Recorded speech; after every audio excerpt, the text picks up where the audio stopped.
Hey, hey. Really the only thing that gon' be normal is distribution. Normal folks gon' infuse some. Optimize your lineups and you feed the rest, you mute them. Turning it up, these numbers are loud. Peeping this game from a nimbus is wild. Making it rain while I embrace all this risk, I'm insane. Talking about that Bestball, I'm the best tail. Into the next well, guess I got next still. Bestball, I'm the best till. Into the next well, guess I got next still.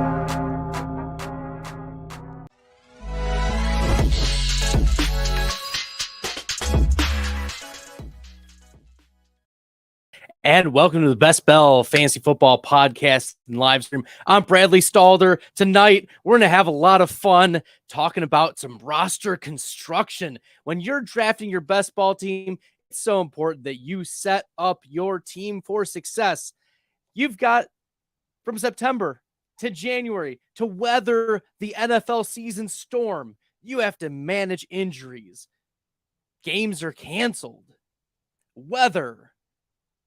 Players lost their jobs, and you need to prepare for all of that without waivers, without trades. That means you need to construct your team to minimize risk and maximize the opportunity to get as many points as you can in your league and maybe in the entire tournament.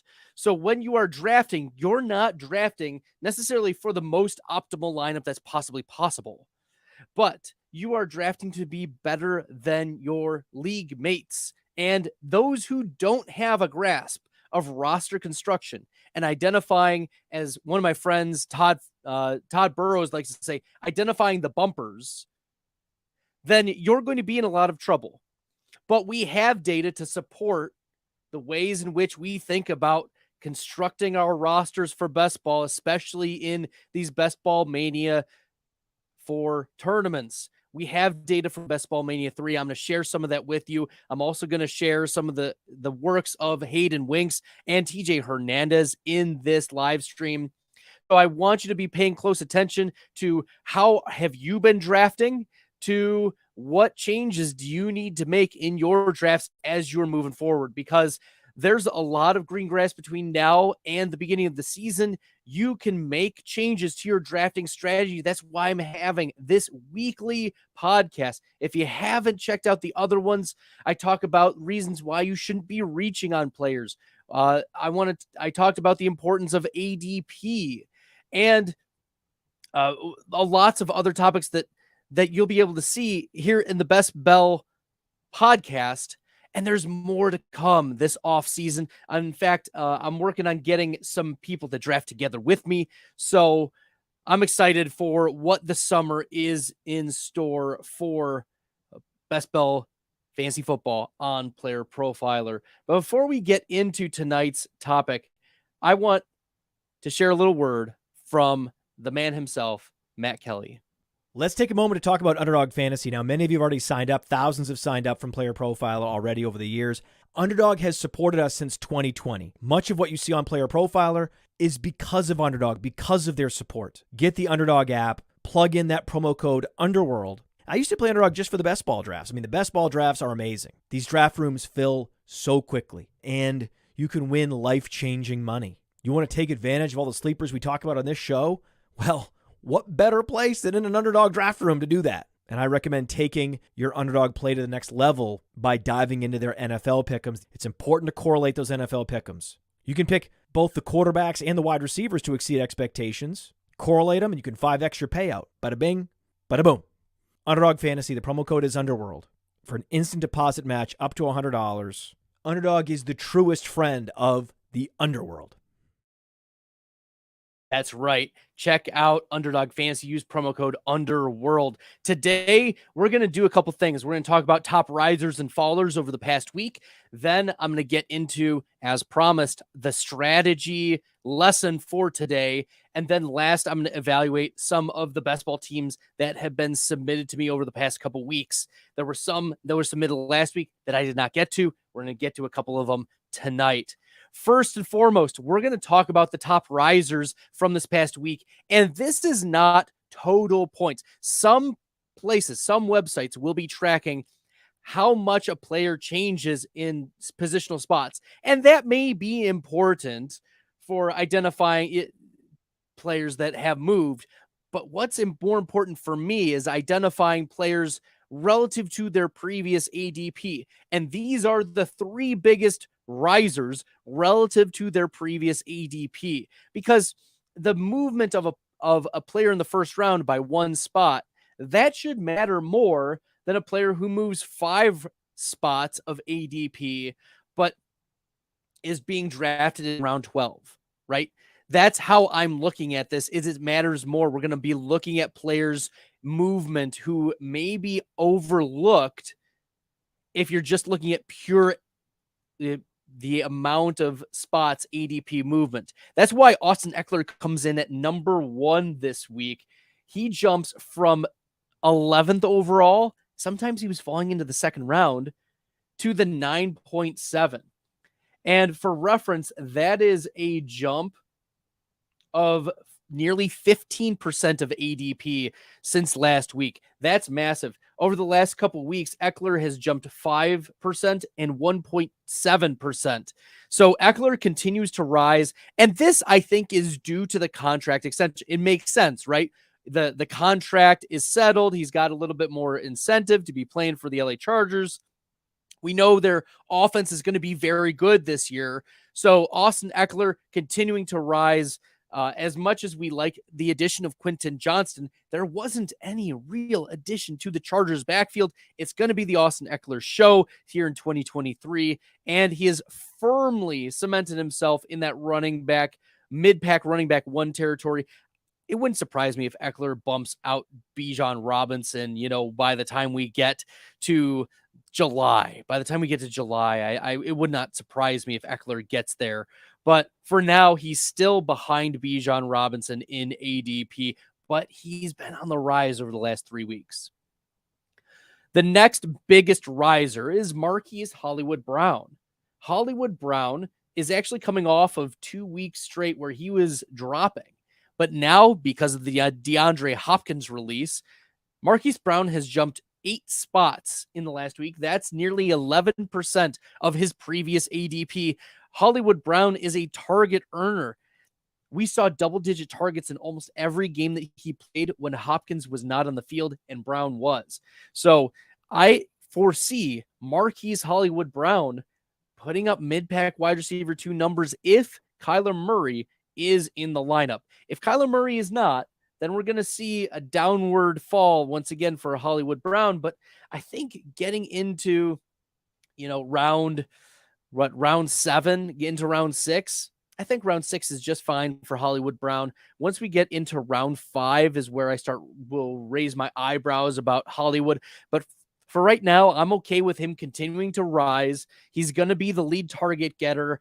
I think Rondale Moore will fit in nicely as a wide receiver too. I also wonder if the Cardinals are going to move Rondale Moore around a little bit and allow Greg Dortch to operate a lot in the slot, because Greg Dortch is also a very small dude, but Rondale Moore is more athletic. He's speedier. He had better draft capital, all of those things, which is why I prefer Rondale Moore to Greg Dortch. But if you're taking a late stab on Arizona Cardinals, Greg Dortch was able to have multiple games last year where he had double-digit targets and was putting up decent fantasy points for you in Rondale Moore's absence. So I think that that's a player that we're watching. And then also 3rd-round pick, Michael Wilson. I think he was 3rd or 4th round.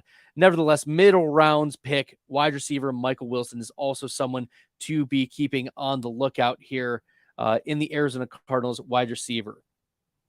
One commenter said, there's no reason to rush Murray back. I mean, yes and no. Yes, I see where a lot of the Twitter chatter is about Kyler Murray. He's coming back off the torn ACL. He's a mobile quarterback. The Cardinals are probably going to be bad. I mean, that all may be true, but they have a new head coach who's going to want to win. Like, that's the thing about these NFL teams is the most underlying, they're all competitive. They all want to win, and they know that their good jobs are not secure year to year. So if you're losing, you're probably going to run out these players. And I don't see much of an advantage to tanking for Caleb Williams when you're not guaranteed the number 1 pick, because there are a couple other bad teams out there. But also, you've already got a pretty good quarterback in Kyler Murray. I mean, he's an above average passer with great mobility, and he, things have just not clicked. The argument could be that Cliff Kingsbury just doesn't know how to use him, but I don't think you're making a massive upgrade with the number 2 or number 3 or number 4 pick, and you're not guaranteed number 1. And I think that's dismissing the competitiveness of the Arizona Cardinals. So I'm a believer that if Kyler Murray is healthy, he's going to be throwing passes for the Arizona Cardinals.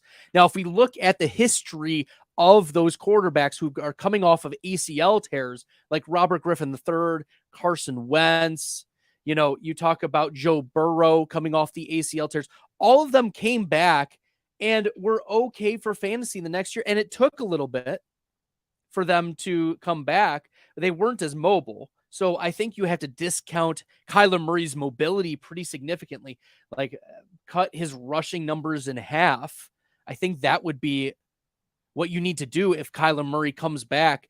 But I think Kyler Murray only misses like 3 or 4 games. I think if we're projecting 6 or 7 games, that is mispricing and misaligning where Murray is at in his progression, because ACLs usually recover in about 9 months. That's back to gameplay.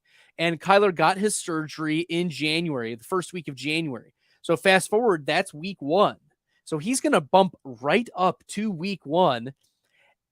And even if they hold him out, like Carson Wentz was held out a couple weeks coming off of his ACL tear a few years ago. I mean, Wentz was able to come back and played admirably in his return. Joe Burrow left, I believe it was week 11 or 12 of the 2020 season. He came back for 2021 and didn't miss a game. And we were all worried about Joe Burrow missing time. And Burrow was not a mobile quarterback, but he is, able to move around in the pocket. So I think that this would force Kyler to stay in the pocket, and that means that the likes of Marquise Hollywood Brown, Rondell Moore, Trey McBride could see a little bump in their target volume and the pass volume as a result of Kyler's injury. So that's my take. I don't think the Arizona Cardinals are viewing Kyler as being out for half the season. I know there's been rumblings of it, but I think this is where you need to be buying in on Kyler Murray. I just saw in a draft on Underdog today, Trey Lance going ahead of Kyler Murray. What are we doing, people? I don't understand that pitch when it could be Sam Darnold. I don't think it will be, but I think if Brock Purdy is healthy, Brock Purdy is going to be the starter unless he completely implodes. So I know I got derailed by the question by Michael, but it was a good question about asking whether the Cardinals are going to rush back Kyler Murray. I don't think that's going to be, I don't think that the Cardinals are going to rush him, but I also don't think that they're going to rush with him when he returns. Awesome. Thanks for sticking with me for that. We still have one more player to talk about in the top risers, and that is DeAndre Hopkins. He jumps 4 spots from the 44th overall back into the 4th round to a mid-pack 4th round pick. I think if he signs with Kansas City or if he signs with Buffalo, Buffalo is probably not going to happen, but maybe dark horse. The Browns have already come out and said that they're out on DeAndre Hopkins. But I could see DeAndre Hopkins landing in Kansas City and being the number 1 wide receiver, and that would really hurt my Travis Kelce shares. And also that would bump up his ADP probably to mid-3rd round. I don't know if we could get 2nd round DeAndre Hopkins if he goes to Kansas City, but I think mid-3rd round, probably in the 32 to 30 range would be DeAndre Hopkins ADP. If I'm just trying to give a guesstimate, if he ends up on Kansas City, if he ends up on Philadelphia, I think it'll probably stay about the same, and that'll hurt AJ Brown and it'll hurt Devonta Smith. If he ends up in Baltimore, he's going to, I think, skyrocket a little bit to the mid-3rd, but it'll also, hurt the rest of the wide receivers there. We don't know at this point, but Hopkins is officially a free agent. That did go through the waiver transaction or the official transactions of the NFL today. So Hopkins is a free agent. He can sign with anyone. He is not restricted. The Cardinals are on the hook for over $22 million. Woof. So yes, DeAndre Hopkins, a riser. I like him as a wide receiver 2 on your teams. He's still accessing low-end wide receiver 1 numbers last year. So you should be buying into DeAndre Hopkins, even though his price is rising. In fact, Hopkins over the last 2 weeks has had positive increases in his ADP.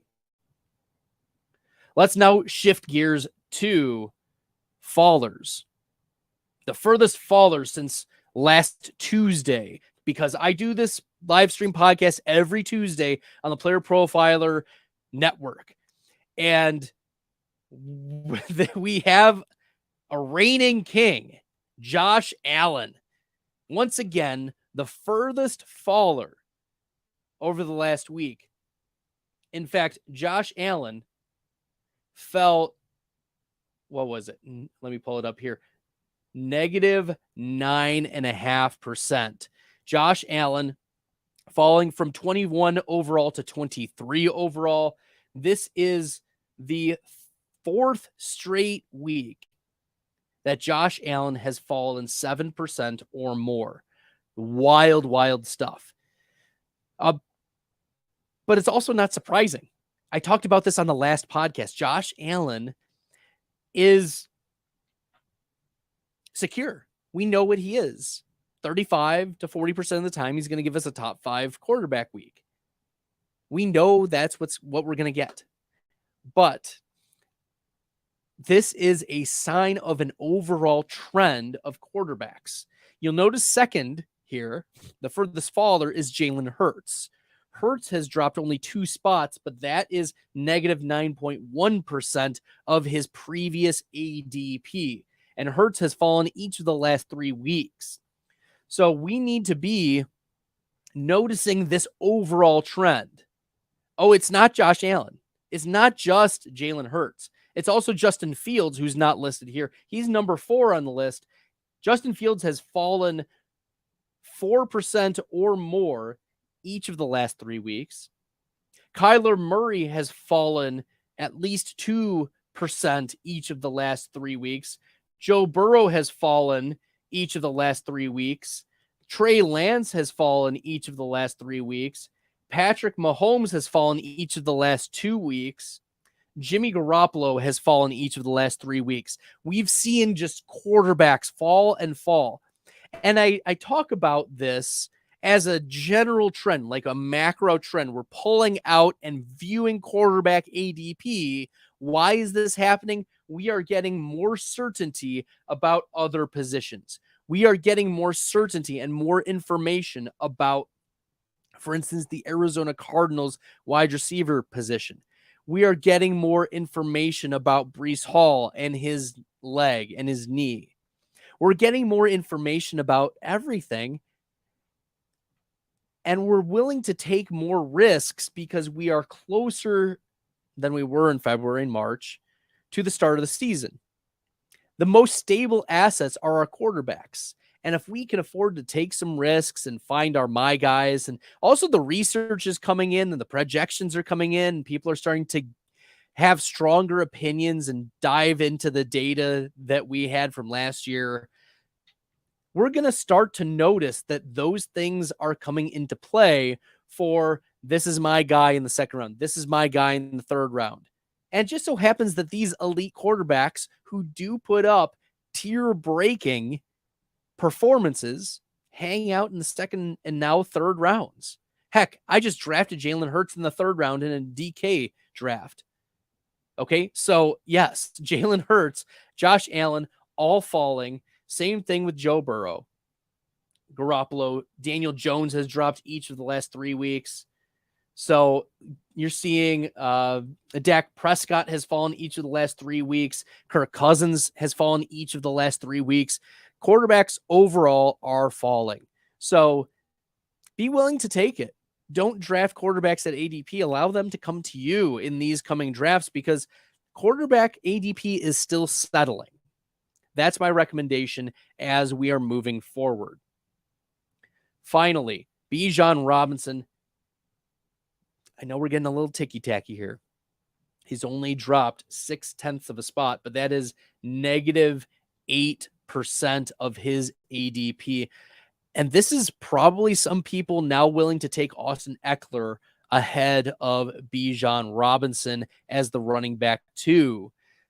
I think that's going to continue. I mentioned that earlier, how Eckler was the biggest riser last week. You know, he rose from spot 11, spot 9.7. So what goes up must come down. And if Eckler is rising significantly in that first round, then it's going to be Bijan Robinson, most likely the next running back up, who's going to fall. So Bijan Robinson here, this makes sense. And I've talked about this on numerous occasions.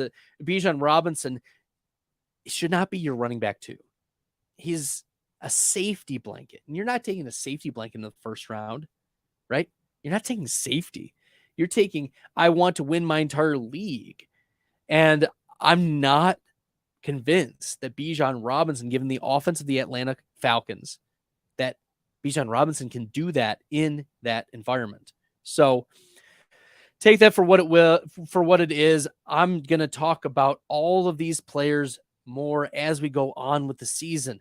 But I wanted to give this recap of the biggest risers and biggest fallers because it's important to gauge the market. And taking macro views at, for instance, how quarterback is falling, you aren't going to want to miss out on those as we move forward. Okay, let's keep her moving. Every week, I promise, I have a lesson for you. I have some takeaway. I have some gimme. And I want to give you this gift this week of sharing some information with you that may be more helpful. Some of you may be new to Bestball, and I want you to be cognizant of this next lesson. How you build your house will determine what it can withstand. I mean, we talk about, the three little pigs, right? The story of the three little pigs. I'll huff and I'll puff and I'll blow your house down. And one pig makes it of brick, one makes it of straw, one makes it of sticks.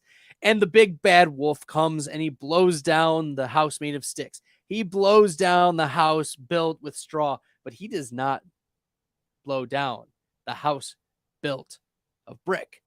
And you need to build your Bestball team with bricks. And you need to put the bricks in the right spot, almost like Tetris, right? You can have the right player, but have all of the wrong things around him. It may not be a brick on top of a brick on top of a brick. You need bricks, not just sticks, not just straw. Can't be grasping at straws. So how do you construct your roster to withstand a season? Because there are a lot of things that can happen in a season. You can have coordinators getting fired. You can have major injuries to the quarterback or to the wide receiver 1. You can have injuries to the running back 1. You can have defensive scheme shifts. You can have decimation on the defense, meaning that the offense has to throw more and they have to abandon the run. There's a lot of different pathways and narratives. There's a lot of different wolves that may be blowing on your metaphorical Bestball house. So we want to look at what has survived, what brick laying has survived over the past couple years, and use that information to consider some bumpers, as Todd Burrows likes to call them. Ultimately, your roster construction does matter, and you'll see why. Also, I want to give shout out to Hayden Winks and TJ Hernandez. They're the ones who are providing this data. Hayden from Underdog Fantasy, TJ from 4for4 Fantasy. So I want to take a look at these. These are the roster constructions and final counts of Bestball Mania 3 teams in the finals. So these are the final, I think, like 441 teams. nearly 40%, about 35-40% of the teams that made it to the finals were 2-6-8-2 builds. 95 out of 440. Okay, so like 36% approximately. A 2-5-8-3 build was 59, and 2-5-9-2 build was 51. So now we're talking about nearly half of the rosters that made it to the finals were competing for the big money, the $1 million, were 2 quarterback builds. 2 quarterback builds.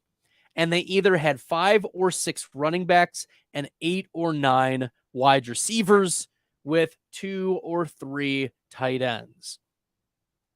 So you can see that it really does matter that you are only drafting probably 2 quarterbacks and maybe 3 tight ends. I mean, if we're looking here at the tight ends, because if you notice, it's in quarterback, running back, wide receiver, tight end structure. So 2-6-8-2 was the most popular. 2-5-8-3 was second. 2-5-9-2 was third.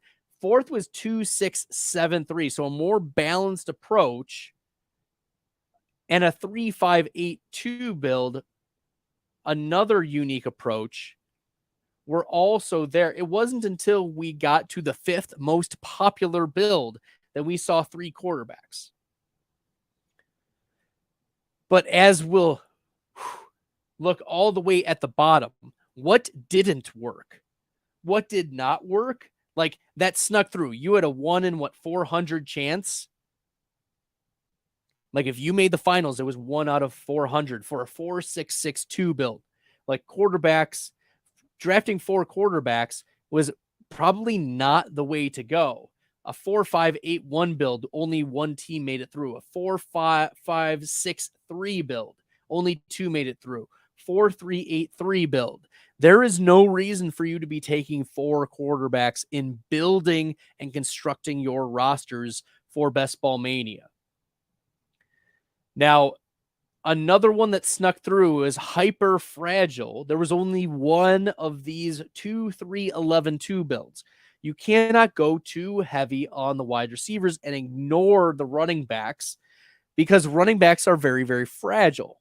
So if you're competing against other teams, not only are you limiting your possibility of who can score points for you, but you're also probably wasting spots with the wide receivers that probably didn't contribute to your team that you could have used for the running back position. That's the 2-3-11-2 build. Only 1 snuck through. So if we're constructing a team, the takeaways are probably that you most likely just want to stick to 2 quarterbacks, 5 or 6 running backs, at least 7 wide receivers. You can see 7 work, but 8 and 9 are the most popular. And then limiting yourself to 2 or 3 tight ends. Now, there were a couple 4 tight end builds that did get in.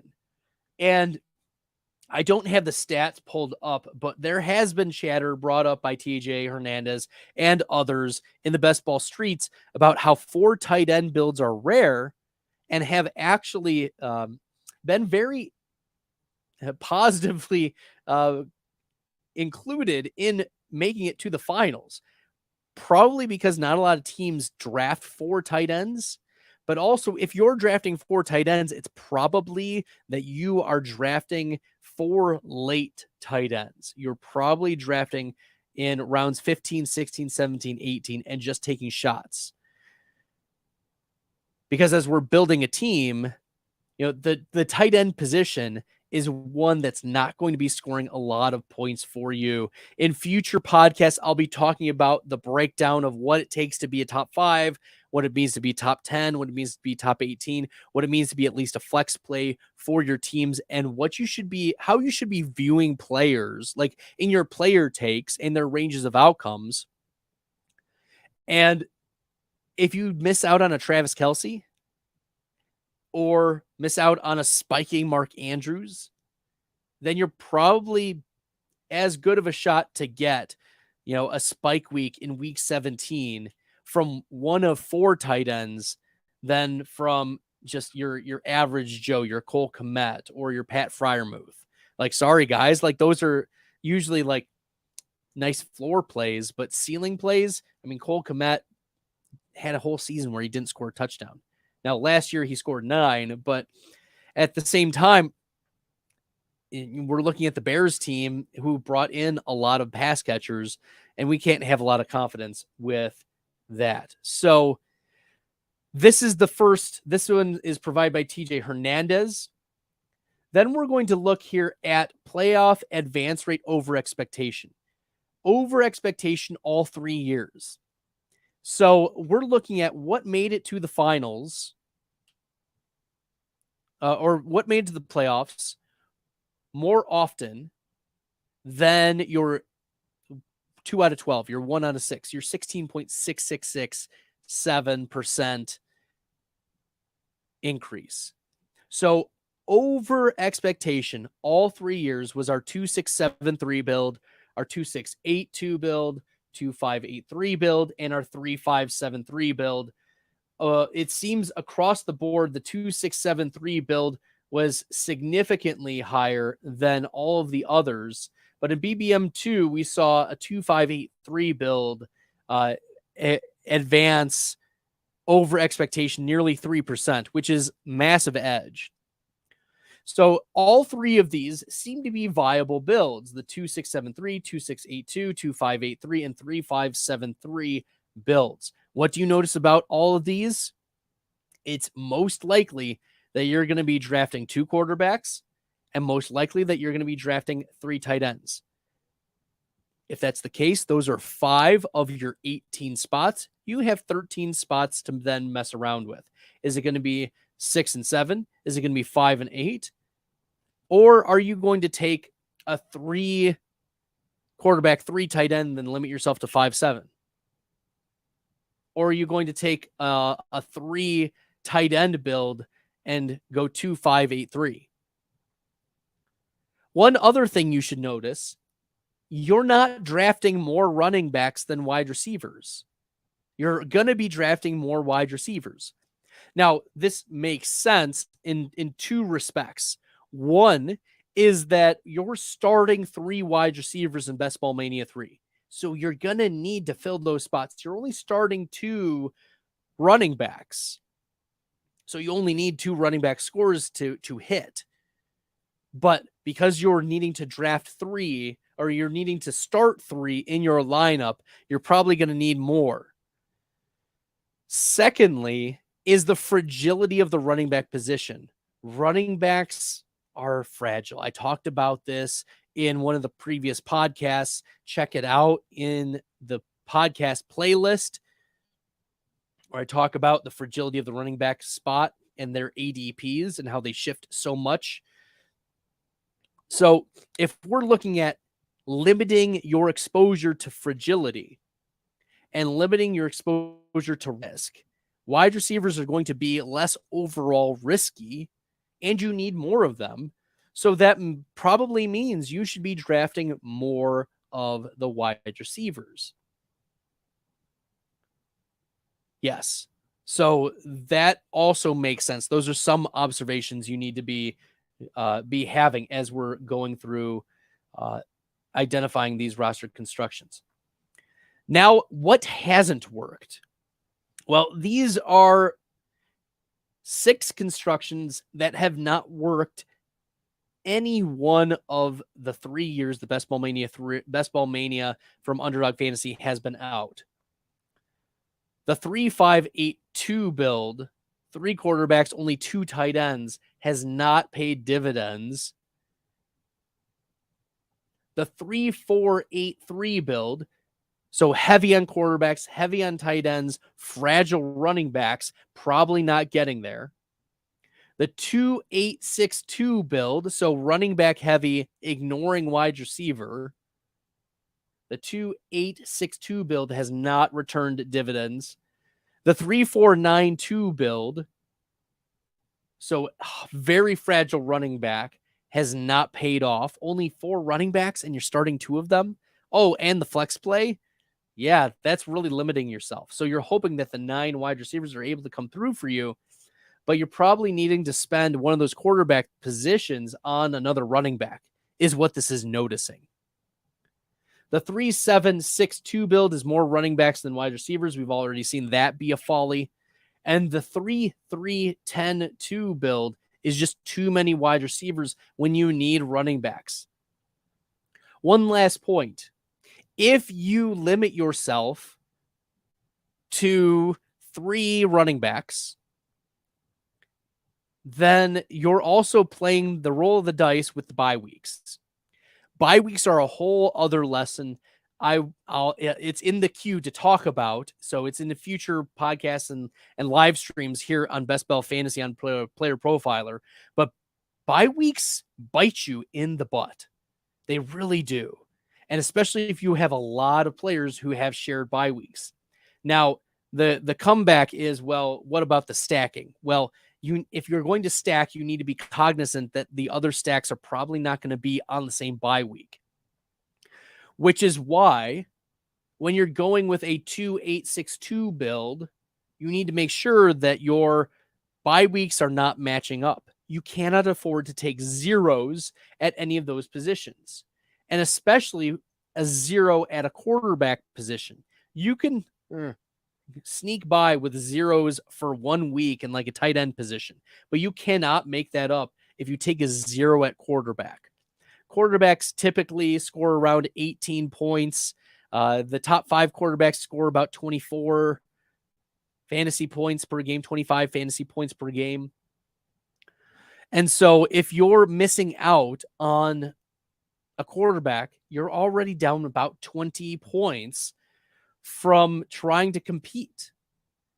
And quarterbacks are typically the highest scorers.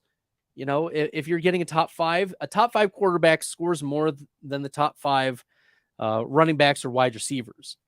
Now, the elite, the running back 1 overall will score probably higher than the quarterback 1. Same thing with wide receiver 1 overall. But like at running back 5 or at quarterback 5 or wide receiver 5, the quarterback is going to be the one who scores more points. They just have higher floors and can access some ceilings given that they're throwing to these players.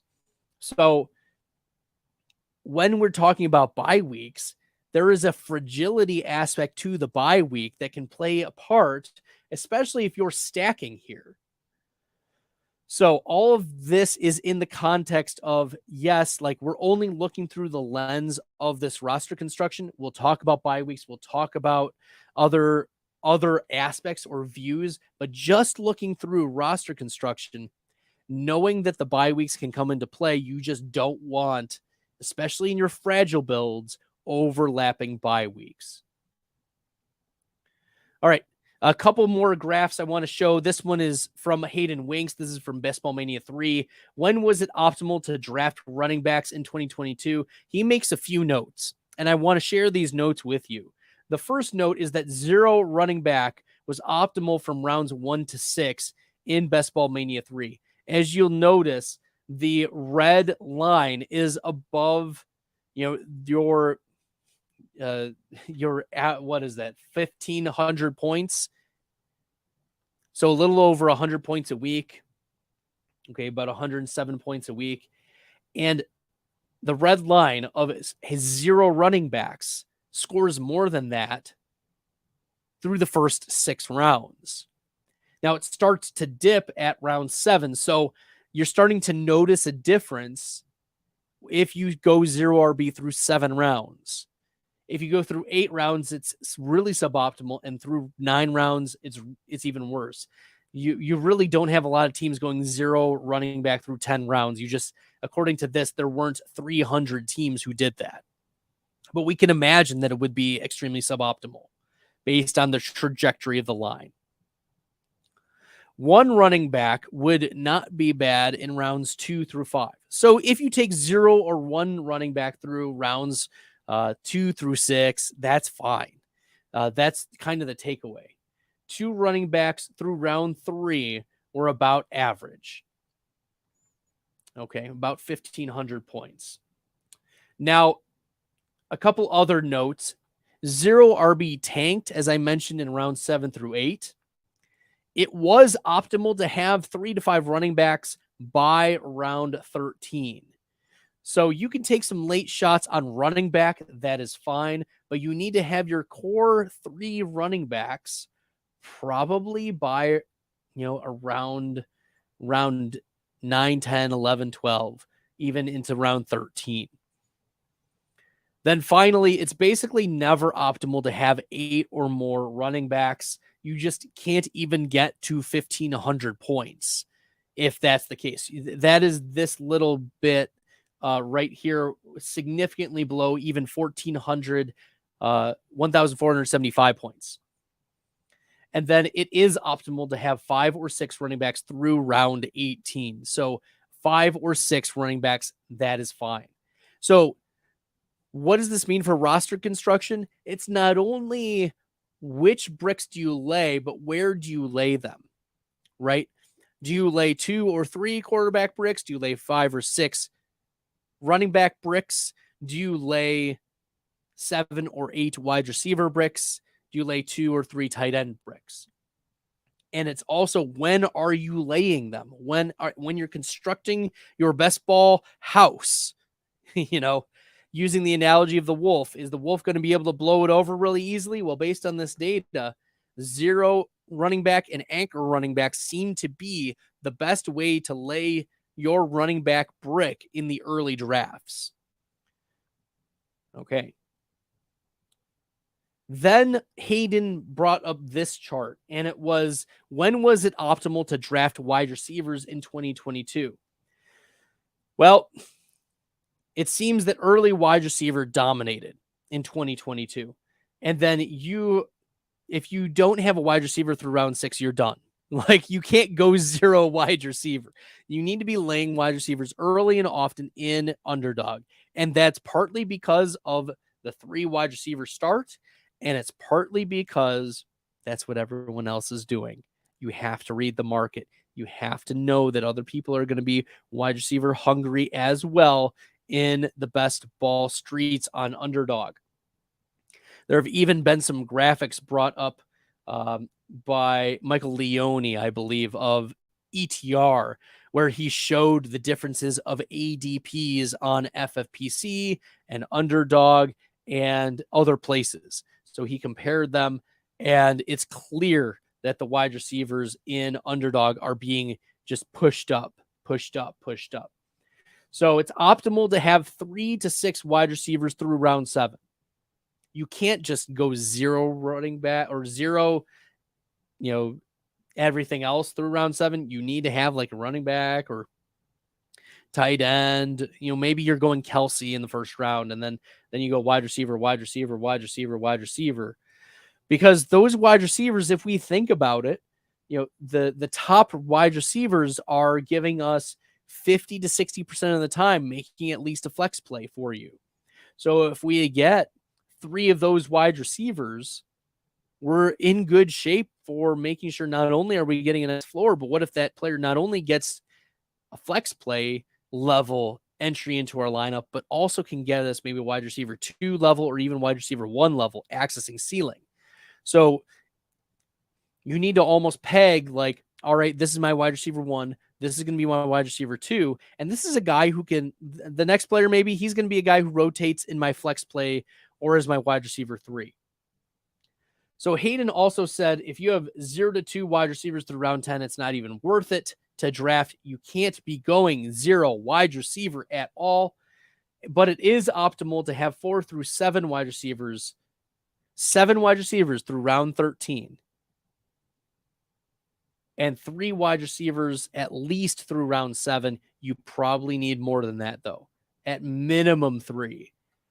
Okay, and then 6 to 9 wide receivers through round 18. And it is never optimal to have 10 or more wide receivers. You should have 9 or fewer wide receivers, but you can't have 0 through the first 10 rounds. So there's a nice balancing act happening here. Balancing stacking, balancing bye weeks, balancing laying the bricks in the right way, and then hoping that the house lasts through week 17, and then will eventually explode for you. In week 17, you're hoping the brick explodes in that week 17 matchup, because I've talked about the importance of week 17 as well. So check that out. And heck, this year it's not being talked enough about that week 17 in Best Ball Mania 4 is even more plus EV in week 16 and week 17. So check out that playlist as well. Check that out in the playlist. All right, so we'll do a quick recap here. You want to draft 2 or 3 quarterbacks and 2 or 3 tight ends. That's going to be your basis. Draft 5 or 6 running backs. 5 or 6. Draft 7 or 8 wide receivers. You can get to 9. Probably don't want to go down to 6. Never 10 or more. So 7 or 8, maybe 9. Draft 0 or 1 running back through 6 rounds, but 3 to 5 running backs by round 13. And draft 6 wide receivers as early as round 7, but as late as round 16.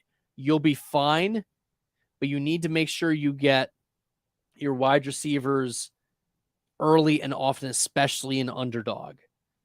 Okay, you need to make sure that you have at least 6 wide receivers by round 16. That is the bare minimum, but you cannot wait on wide receiver. You can't just take 0 wide receivers through the first 10 rounds and then say, oh, I'm going to get 6 wide receivers in round 11, 12, 13, 14, 15, 16. Ha, ha, ha. No, that's going to be really suboptimal for you, for those players to be able to access the type of ceilings that you want them to, because having correct player takes is going to matter as well. So those are 5 bumpers, as Todd Burrows likes to call them, 5 points to take away from this. This is all in context. Do not take me out of context. There are other factors at play, and I'll talk about those in the last section of tonight's live stream podcast, where I'm going to examine some best ball teams. So let's do it. Let's do it.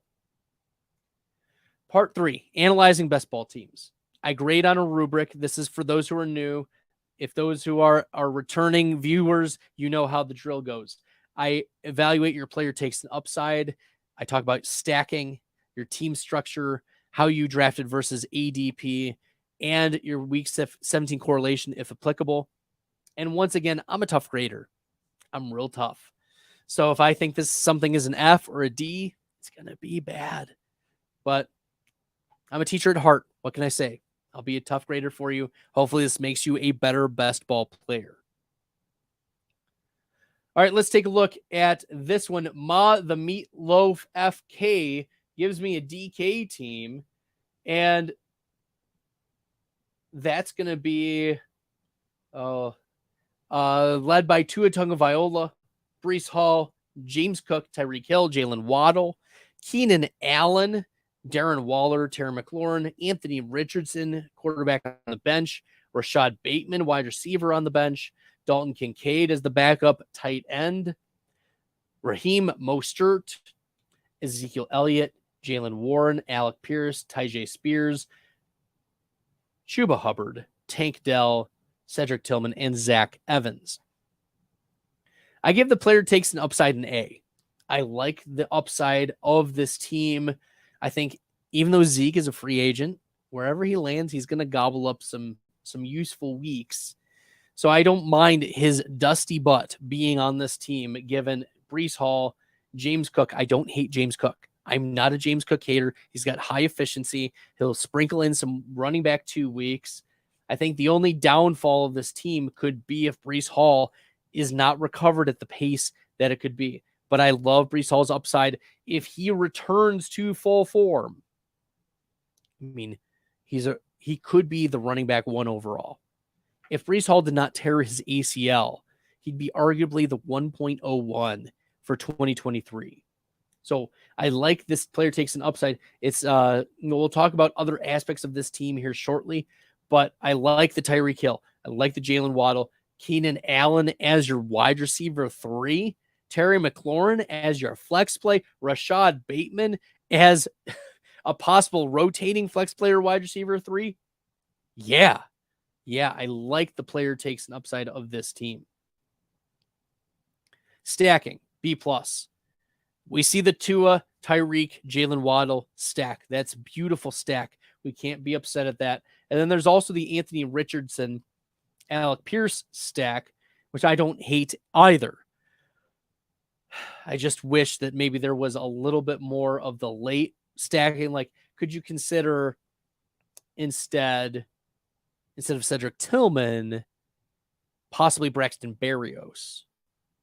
Or could you consider, a Josh Downs later on instead of Tank Dell?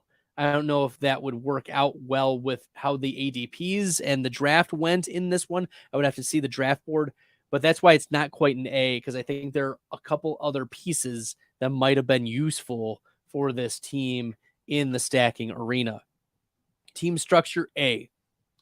Yeah, you've got your mid-round quarterback. You went wide receiver heavy for this team. You got some nice value on some tight ends. I like the Dalton Kincaid and Darren Waller combo.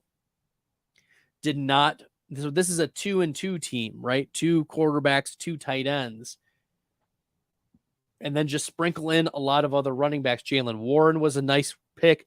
Excuse me. I really didn't talk about him earlier, but I like him in the player takes an upside. He's one of my favorite later round running backs. His ADP is 166. I don't hate that in the 14th round, 15th round. Not bad. Not bad at all. Versus ADP, I give that a B. There weren't a lot of reaches. There wasn't a lot of falling here. The biggest reach looked like Alec Pierce, about a round ahead of ADP. And that's a stack with Anthony Richardson, so I won't penalize too badly for that one. And it is later. It's pick 150 instead of pick 167. So the ADP was a little later there. I won't penalize as much for that reach. But I did talk about reaches earlier in the previous podcast last week, how reaches can really destroy your team, and you don't want to have too many of them. So I don't think this one is going to impede too badly. Week 17 correlation also a B, especially due to the stacking, and overall A-. Overall A- for this team. All right. We have one more brought to you by the Fantasy Dog Pound. If you haven't checked him out on YouTube, check him out. Fantasy Dog Pound, Pounders, #Pounders. So make sure you're subscribed there. He puts out a lot of good content. Pat does.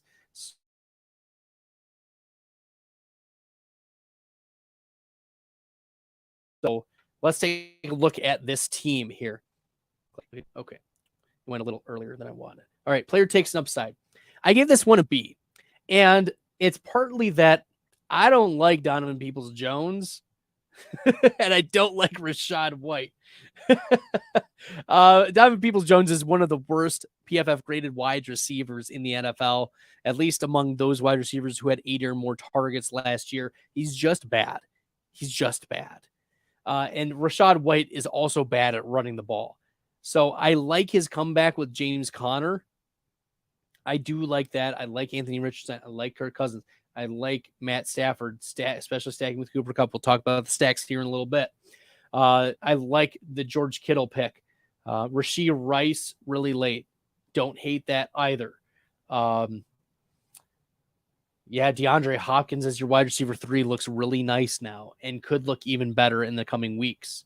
So this team, player takes an upside. I'm going to penalize you for Rachaad White and Donovan Peoples-Jones, but there are a lot of other players on there. I also don't hate Josh Jacobs as a round 3 pick. Okay. That's pretty good. Stacking, B-. Well, we see the Kirk Cousins, KJ Osborne stack. I see the stack. But I'm not a huge fan of that's the stack you went with. I mean, I get that but Kirk Cousins is your first quarterback off the board here. That's the issue that I'm seeing with this team is if you're banking on a pocket passer like Kirk Cousins, you're thinking he's going to spike.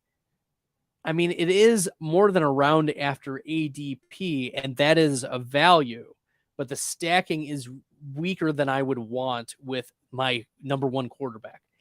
And then the number two quarterback, Anthony Richardson, at pick 140 was a reach. We'll talk about reaches here in a second, but it's a naked Anthony Richardson. I mean, this is a rusher, fine, but there's not even a late round stack with, Josh Downs or if you're picking a wide receiver, like instead of Tyler Lockett, I don't know if Michael Pittman would have been available there. Maybe that's a little too late for Pittman. But I think that's right for Michael Pittman around there. He may or may not have been on the board. So I think that there were stacking opportunities, or even instead of David Njoku at that point, just waiting for a Jelani Woods, if you're going to go with Anthony Richardson. And the last one here, Matthew Stafford, stacking with Cooper Kupp. You have to like that stack. But there's no one else, not even like a last round Puka Nacua, which is a sneaky value at this point. 4th, 5th round pick. BYU was one of the highest graded PFF wide receivers last year. He fits the build, and we know the answer isn't Ben Skoranek. We know the answer isn't, any of the other wide receivers. It isn't Van Jefferson. Van Jefferson is your prototypical 15 to 17% target share guy, downfield threat. But how much of a threat really? Like a couple boom games here and there. Maybe Puka Nacua can learn a thing or two from Cooper Kupp. So we'll see. But nevertheless, the stacking is a B-. I expected a little bit more. Stacking from Fantasy Dog Pound. Team structure A. You have to like how this is set up. You have 3 power quarterbacks. It doesn't look like you sacrificed a lot at running back either. It doesn't look like you sacrificed a lot at wide receiver because you went 4 wide receivers by pick 70. You've got Kupp, St. Brown, Hopkins, and Lockett. And then rotational guys, spike week guys, KJ Osborne, DPJ, Rashee Rice, all there. And then finally, George Kittle, David Njoku as well are 2 power tight ends. I really love this team structure. Versus ADP, a C. We saw some reach on Anthony Richardson. We saw, big reaches hanging around here. Late round picks, Rashee Rice and Chase Brown. I do like Dwayne McBride. Hashtag Dwayne McBride no matter what. But versus ADP, that's going to like reaching for your second quarterback that late and then taking Matthew Stafford, one way or the other, this team needs to be penalized for it. So versus ADP, I think that was the problem, is reaching more than a round for Anthony Richardson as your quarterback 2 without a stack. And then finally, week 17 correlation is a B. Overall, a B. All right. Well, that puts a wrap on today's podcast. Thank you so much, everyone, for tuning in. I really appreciate you checking out Bestball Fantasy Football podcast and live stream hosted by Player Profiler. Make sure that you're following me on Twitter at FF Stalder. You can follow Bestball Fantasy at Bestball Fantasy on Twitter. And I put out a lot of content there. I'm working on getting my projections up for Bestball, bestballfantasy.com. I'm also working very hard on getting an upside guide for y'all to be purchasing. I'm going to see if it's available on Amazon or in other places. I will keep you guys appraised of that. All right. In the meantime, make sure you guys are subscribed to the Player Profiler YouTube channel. Hit that red subscribe button right now, especially if you like the content. And until next time, everyone, I'm Bradley Stalder on behalf of Matt Kelly, Billy Muzio, and Theo Greminger. Good luck in the best ball streets. Hey, you like that video? Be sure to subscribe and activate those alerts so you get notified as soon as new videos drop. And be sure to check out playerprofiler.com. We have all the tools for you to dominate every type of fantasy league. We have a draft kit, Dynasty Deluxe, data analysis, DFS Dominator, And don't forget the player rankings to rule them all.